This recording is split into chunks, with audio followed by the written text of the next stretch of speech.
बाबासाहेबांच्या आठवणीसंबंधी सांगायचं झालं तर कुर्डुवाडीशी बाबासाहेबांचा आणि कुर्डुवाडीच्या परिसराशी बाबासाहेबांचा घनिष्ठ असा संबंध आलेला आहे। अनेक वर्षापासून या गोष्टीला आम्ही चालना देण्याचा प्रयत्न करत आहोत।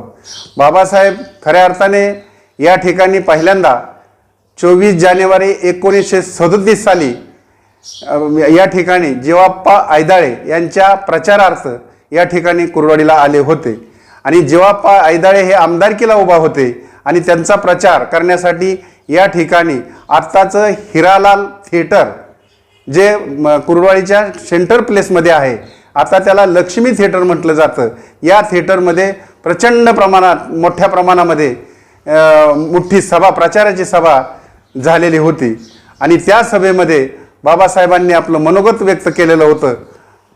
त्या सभेमध्ये बाबासाहेबांनी मनोगत व्यक्त केलेलं होतं।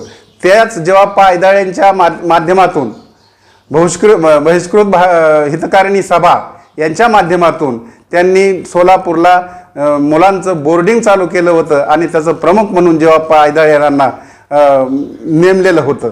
अशा प्रकारे ही पहिली घटना की बाबासाहेब हे 24 जानेवारी 1937 साली या कुर्डुवाडीमध्ये त्यांनी पाऊल ठेवलेलं आहे। कुर्डुवाडी हे बाबासाहेबांच्या पवित्र पदस्पर्शाने पवित्र झालेली भूमी आहे। दुसरी घटना अशी सांगता येईल की ज्या वेळेला बाबासाहेब 31 डिसेंबर 1937 साली कुर्डुवाडी रेल्वे स्टेशनवर आले, ते पहाटे 5 वाजता आले आणि त्या ठिकाणी ते पंढरपूरला जाणार होते। दलित परिषद त्या ठिकाणी पंढरपूरला आयोजित केलेली होती आणि त्या परिषदेला जाण्यासाठी बाबासाहेब कुर्डुवाडी रेल्वे स्टेशनवर आले। त्यावेळेला इतकी प्रचंड गर्दी रेल्वे स्टेशनवर जमलेली होती की प्रशासनाला ती गर्दी हटवता येत नव्हती। शेवटी प्रशासनाने काही दंड स्वरूपामध्ये नागरिकांना करण्याचं ठरवलं, तरीसुद्धा लोक त्या ठिकाणाहून हटत नव्हती। इतकी प्रचंड असे गर्दी त्या ठिकाणी होती। त्या ठिकाणी बाबासाहेबांनी सर्व कार्यकर्त्यांना मार्गदर्शन केलेलं आहे आणि मार्गदर्शन करून त्या ठिकाणी चहा पाणी घेतलेलं आहे आणि बाबासाहेबांनी सत्कार स्वीकारलेला आहे। अनेक कार्यकर्त्यांची विचारपूस बाबासाहेबांनी त्या ठिकाणी केलेली आहे आणि त्यानंतर ते पंढरपूरला रवाना झालेले आहेत। त्यानंतरची तिसरी घटना या कुर्डुवाडीमध्ये बाबासाहेब येण्याची म्हणजे ज्या वेळेला तडवळ्याचा महार मांग परिषद आयोजित केलेली होती, त्यावेळेला बाबासाहेब 22 फेब्रुवारीला 1941 रोजी या ठिकाणी कुर्डुवाडीला परत आले आणि त्यावेळेला सुद्धा बाबासाहेबांनी कार्यकर्त्यांची विचारपूस केली, मग कार्यकर्त्यांना धीर दिला, कार्यकर्त्यांना मार्गदर्शन केलं आणि बाबासाहेबांनी स्वतः सत्कार स्वीकारून अनेक योजना, अनेक ध्येयधोरणं, अनेक पुढचा दृष्टिकोन बाबासाहेबांनी कार्यकर्त्यांना सांगितला आणि ते तडवळ्याच्या महार परिषदेला रवाना झाले। ती तारीख होती 22 फेब्रुवारी 1941 साली। त्यानंतर बाबासाहेब पुन्हा त्या तडवळ्याच्या परिषदेवरून परत येत असताना बार्शीला उतरले। बार्शीला यासाठी उतरले की बाबासाहेबांनी त्या ठिकाणी त्या बार्शी नगर म्युन्सिपाल्टीने आणि भातनकर या व्यक्तीने तेथील दलित बोर्डिंगला भरगच्च अशी मदत केलेली होती हे बाबासाहेबांना समजलं आणि बाबासाहेब बार्शीला मुद्दामून उतरले आणि त्या म्युन्सिपाल्टीचा आणि भातनकरांचा बाबासाहेबांनी सत्कार केला, आभार मानले आणि त्या म्युन्सिपाल्टीच्या वतीने सुद्धा बाबासाहेबांचा त्या ठिकाणी सत्कार करण्यात आला आणि त्यानंतर ते बार्शी त्या नॅरोगेज गाडीने कुर्डुवाडीला आले। कुर्डुवाडी ती तारीख होती 23 फेब्रुवारी 1941 आणि मग या ठिकाणी आल्यानंतर त्यांनी पुन्हा या ठिकाणी एक प्लॅटफॉर्मवर मोठी कार्यकर्त्यांची सभा घेतली। त्या सभेमध्ये त्यांनी मार्गदर्शन केलं। त्या सभेमध्ये BL रेल्वे स्टाफचे कर्मचारी उपस्थित होते, त्याचप्रमाणे सोनवणे इत्यादी कार्यकर्ते सुद्धा उपस्थित होते। त्यावेळेला सर्वांच्या वतीने अनेक महिला, दलित महिला त्या ठिकाणी बाबासाहेबांना ओवाळायसाठी आल्या होत्या, बाबासाहेबांना पाहण्यासाठी आलेल्या होत्या। बाबासाहेब हे आमचे महापुरुष आहेत आणि ते कशा प्रकारे आहेत हे पाहण्यासाठी संपूर्ण परिसरातून या ठिकाणी गर्दी जमलेली होती आणि बाबासाहेबांचा त्या ठिकाणी ओवाळून महिलांनी सत्कार केलेला आहे आणि सर्वांच्या वतीने, सर्व समाजाच्या वतीने बाबासाहेबांना 101 रुपयाची देणगी त्यांच्या कार्याला या समाज बांधवांनी दिलेले आहे। हे 4 जे प्रसंग आहेत हे बाबासाहेबांनी या कुर्डवाडीमध्ये आल्यानंतर हे आपल्याला उल्लेखनीय असे प्रसंग आहेत आणि या प्रसंगाशी कुर्डवाडीचं घनिष्ठ असं नातं आहे. त्यामुळं आमच्या सर्व समाज बांधवाच्या वतीने आम्हाला सर्वांना विनंती करायची आहे. आम्ही या गोष्टीचा पाठपुरावा केला आहे की कोणती गोष्ट की या कुर्डवाडी रेल्वे स्टेशनवर शिलान्यास बसवावा, बाबासाहेबांचं चित्र असलेलं किंवा प्रतिकृती असलेलं एक शिलान्यास बसवावा, असं एक मोठं दिव्य भव्य असं प्लॅटफॉर्मवर त्यांचं चित्र असावं आणि त्यामध्ये या गोष्टीचा उल्लेख करावा. या गोष्टीचा पाठपुरावा आम्ही रेल्वेकडे केलेला आहे. DRM साहेबांना प्रत्यक्ष अर्ज दिलेले आहेत, प्रत्यक्ष भेटलेलो आहोत. GM साहेबांना आम्ही अर्ज केलेला आहे, प्रत्यक्ष भेटलेलो आहोत. एवढेच नव्हे तर रेल्वे बोर्डाला आम्ही विनंत्या केलेल्या आहेत, अर्ज केलेले आहेत, रेल्वे मंत्र्याला सुद्धा अर्ज केलेला आहे. पण या गोष्टीचा अजून काही म्हणजे यशस्वीपणे आम्हाला त्याचा निकाल हाती आलेला नाही. कुर्डवाडीच्या प्लॅटफॉर्मवर तशा प्रकारचा शिलान्यास बसवता अजून परवानगी दिली नाही. ती जर परवानगी दिली तर खऱ्या अर्थाने कुर्डवाडीचं वैभव, एवढंच नव्हे कुर्डवाडीचंच नाही तर महाराष्ट्राचं वैभव या प्लॅटफॉर्मला लाभल्याशिवाय राहणार नाही. आणि म्हणून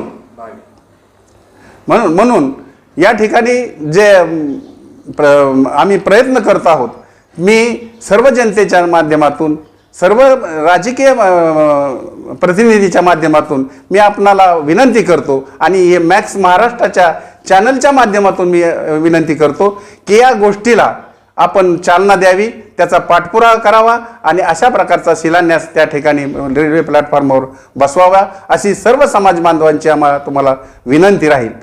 दुसरा आपल्याला आणखी एक दुसरा भाग करता येईल. हा झाला कुर्डवाडीच्या शहरापुरता बाबासाहेबांनी कधी कधी आले, हा झाला एक भाग. आणि दुसरा भाग आपल्याला असा करता येईल की कुर्डवाडी सोडून बाबासाहेब या माढा तालुक्यामध्ये, या परिसरामध्ये किती वेळा आले, कशासाठी आले आणि त्यांनी इथं येऊन काय काम केलं, हे अतिशय महत्त्वाचं आहे.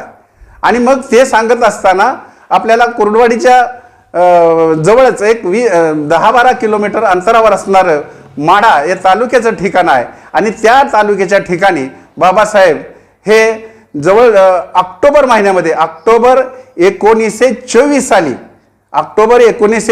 साली बाबासाहेब त्या ठिकाणी आपलं आर्ग्युमेंट करण्यासाठी, एक केसच्या संदर्भामध्ये, कोठारीच्या केसच्या संदर्भामध्ये आर्ग्युमेंट करण्यासाठी बाबासाहेब त्या कोर्टामध्ये आले होते. त्यांनी त्या ठिकाणी साक्षी दिलेली आहे, आर्ग्युमेंट केलेला आहे. ती तारीख सुद्धा आणि तो कोर्ट सुद्धा अतिशय आमच्या दृष्टीनं महत्त्वाचा आहे. आणि त्यानंतर बाबासाहेब ज्या वेळेला मुंबईला गेले त्यावेळेला ते कोठारी बाबासाहेबांना भेटायला गेले आणि बाबासाहेबांना म्हणाले, तुम्ही माझी केस जिंकून दिलेली आहे, तुमच्यासाठी मी काय करू. बाबासाहेबांनी साधा पेढा सुद्धा घेतलेला नाही. आणि ज्या वेळेला वेळ येईल त्यावेळेला मी तुम्हाला सांगेन, असं बाबासाहेब त्या ठिकाणी म्हणाले. आणि अनायशे त्या योगायोगाने त्याच पिरियडमध्ये, त्या 10-5 दिवसाच्या पिरियडमध्ये डॉक्टर उदगावकर, की ज्यांचे बाबासाहेबांचे ते फॅमिली डॉक्टर होते, आणि त्या डॉक्टर उदगावकरांनी सांगितलं की बाबासाहेब, रमामातेला आता तुम्ही हवा बदलण्यासाठी एक खुल्या वातावरणामध्ये तुम्ही त्यांना बाहेरगावी कुठंतरी पाठवलं पाहिजे. हा संदर्भ बाबासाहेबांच्या लक्षात होता. आणि मग त्यावेळेला कोठारींना त्यांनी सांगितलं की तुमचा जे मळा आहे त्या मळ्यामध्ये आम्ही येऊन काही दिवस राहू इच्छितो. तर त्या प्रकारे मग त्या कोठारीने ते कबूल केलं. आणि बाबासाहेब त्या ठिकाणी जानेवारी 1925 साली रमामातेसहित त्या ठिकाणी कोठारी वालचंद रामचंद कोठारी यांच्या मळ्यामध्ये येऊन राहू लागले. त्या ठिकाणी ते ब्राह्मणेतर चळवळीचे ते कोठारी पुरस्कर्ते होते. आणि ब्राह्मणेतर चळवळीचे पुरस्कर्ते असल्यामुळे बाबासाहेबांना ती बोर्डिंग, त्यांनी त्या ठिकाणी बोर्डिंग चालवत होते, बाबासाहेबांना ती बोर्डिंग त्यांनी दिलेली आहे. आणि त्या बोर्डिंगमध्ये बाबासाहेब राहू लागलेले आहे. त्या बोर्डिंगवर आजही बाबासाहेबांचं नाव आहे, त्याचा उतारा सुद्धा आज निघत आहे. तेव्हा अशा प्रकारे बाबासाहेब त्या ठिकाणी राहू लागल्यानंतर साधारणतः महिना ते 1.5 महिना त्या ठिकाणी बाबासाहेब राहिलेले आहेत. आणि बाबासाहेब राहिलेले जे ठिकाण आहे, परिसर जो आहे, तो सर्वात पूर्वी जंगलमय होता. आणि या जंगलामध्ये बाबासाहेब रोज उठून शिकारीच्या काही मित्रांना घेऊन शिकारीला जात होते आणि शिकारी करून ते परत येत होते. एके दिवशी अशाच प्रकारे बाबासाहेब शिकारीला गेलेले आहेत. आणि बाबासाहेब शिकारी करत असताना त्यांचा नेम चुकलेला आहे आणि ते हरण पळून गेलेलं आहे. बाबासाहेबांच्या हनवटीला जखम झालेली आहे, रक्त यायला लागलेलं आहे. बाबासाहेब परत घरी आलेत आहेत. रमामातेने ते पाहिलेलं आहे. रमामाता म्हणली की त्या हरणाला आनंद झाला असेल किंवा का आनंद झाला असेल की बाबासाहेबांच्या हातून आपण मरणार नाही. बाबासाहेब ज्या वेळेला शिकारीला आले त्यावेळी त्यांना अतिशय आनंद झाला असला पाहिजे, हा विनोद रमामातेने त्या ठिकाणी केला. आणि त्याला उत्तर बाबासाहेबांनी अतिशय मार्मिक शब्दामध्ये दिलेलं आहे. आणि ते म्हणजे बाबासाहेब रमामातेला म्हणतात, रामू मी हरणासारख्या गोरगरीब प्राण्यांची हत्या करण्यासाठी मी शिकार करत नाही, मी मोठ्यांची शिकार करण्यासाठी या जगामध्ये जन्म घेतलेला आहे. तेव्हा अशा प्रकारचा विनोद कोटी त्या ठिकाणी बाबासाहेबांनी केलेले आहे. हे झालं. त्यानंतर त्या पाडसाला एक पाडस त्यांना सापडलं आणि ते पाडस त्यांनी त्या आपल्याबरोबर ज्या वेळेला ते मुंबईला गेले त्यावेळेला त्या पाडसाला घेऊन रेल्वेनं बाबासाहेब आपल्या घरी गेलेले आहेत. आणि त्या ठिकाणी त्या पाडसाला बाबासाहेबांनी 15 दिवस सांभाळलेला आहे. आणि 15 दिवसानंतर त्या पाडसाची एवढी सेवा केलेली आहे की त्यांनी फरशीवर कात्या पसरलाय, पाय घसरू नये म्हणून कात्या पसरला, सर्व प्रकारची सोय त्या पाडसासाठी केलेली आहे. पण नाईलाज झाला आणि ते पाडस 15 दिवसांनी ते मरण पावलेलं आहे.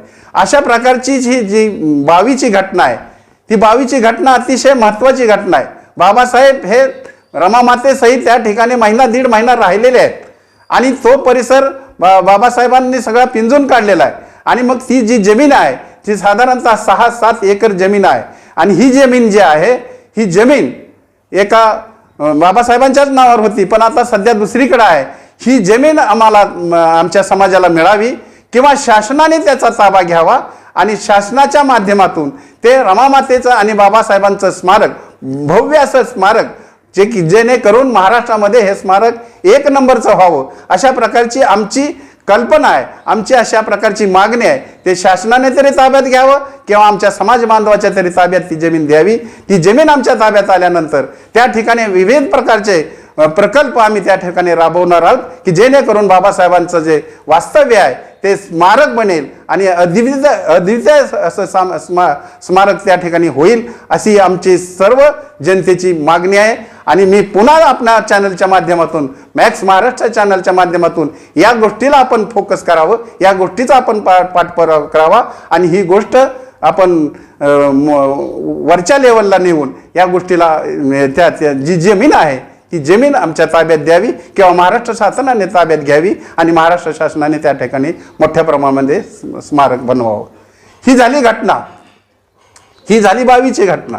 आता दुसरी एक घटना अतिशय महत्त्वाची आहे, ती परिसर कुर्डवाडीच्या परिसरामध्ये जी घटना आहे ती इथून 1-2-3 किलोमीटर अंतरावर असणारं भोसरे गाव. या भोसरे गावामध्ये बाबासाहेब ज्या वेळेला गेले त्यावेळेला ती साधारणतः तारीख होती 1937 सालची. ज्या वेळेला थिएटरमध्ये बाबासाहेब आले त्याच दिवशी त्या भोसऱ्याला गेले. भोसऱ्याला ह्याच्यासाठी गेले, भोसरे तालुका माडा या कुर्डवाडीपासून 2-3 किलोमीटर अंतरावर असणारं गाव, त्या गावामध्ये शंकरराव रिकिबे हे बाबासाहेबांचे अनुयायी होते, आता कट्टर अनुयायी होते. त्यांनी बाबासाहेबांना त्या ठिकाणी नेलं आणि त्यांनी एक घर बांधलं होतं. बाबासाहेबांनी त्या घराचं उद्घाटन केलं. जवळच एक विहीर खोदलेली होती, बाबासाहेब त्या विहिरीचं पाणी प्यायलेलं आहेत. हे सगळे फोटो, हे सगळं जे साहित्य आहे ते लिखित आहे, म्हणजे ते असं काही हे नाही की ते लिखित आहे. आणि बाबासाहेब त्या ठिकाणी गेलेले आहेत. बाबासाहेबांनी शंकरराव रिकेबेंना शाबासकी दिलेले आहेत. त्यांचं वंशज, त्यांचे नातवं आणि पंतुरी या ठिकाणी आजही उपस्थित आहेत. ते घर, भोसऱ्याचं जे घर आहे ते आजही उपलब्ध आहे, थोड्याशा पडक्या अवस्थेमध्ये आहे, ते आजही उपलब्ध आहे, त्याचे फोटो सुद्धा आमच्याकडे आहेत. तर अशा प्रकारे बाबासाहेब या ठिकाणी आलेले आहेत. थिएटरमध्ये आले, थिएटर महत्त्वाचं आहे, माड्याचं कोर्ट महत्त्वाचं आहे, भोसऱ्याचं घर महत्त्वाचं आहे, बाबासाहेबांचं वास्तव्य महत्त्वाचं आहे. आणि एवढंच नव्हे तर कुर्डवाडी शहरामध्ये प्लॅटफॉर्मवर बाबासाहेब किती वेळा आले, कुर्डवाडी शहरामध्ये किती वेळा आले, ह्या सगळ्या गोष्टीचा उहापोह मी माझ्या या ह्याच्यातून केलेला आहे. तेव्हा आपण या सर्व गोष्टीवर लक्ष केंद्रित करून, या सर्व गोष्टीचा पाठपुरावा करून मॅक्स महाराष्ट्र किंवा जे जनतेचे प्रतिनिधी आहेत या जनतेच्या प्रतिनिधीनं या गोष्टीला चालना द्यावी आणि आमचं या समाज बांधवाचं म्हणणं खरं करून दाखवावं, प्रत्यक्षात ते उतरवून दाखवावं. आम्ही त्यांचं फार फार ऋणी राहू एवढंच या ठिकाणी बाबासाहेबांच्या 132व्या जयंतीच्या निमित्ताने मी आपणाला सांगू इच्छितो. पुन्हा आपणा सर्वांना बाबासाहेबांच्या जयंतीच्या निमित्ताने हार्दिक शुभेच्छा देतो. थांबतो. जय भीम, जय भारत.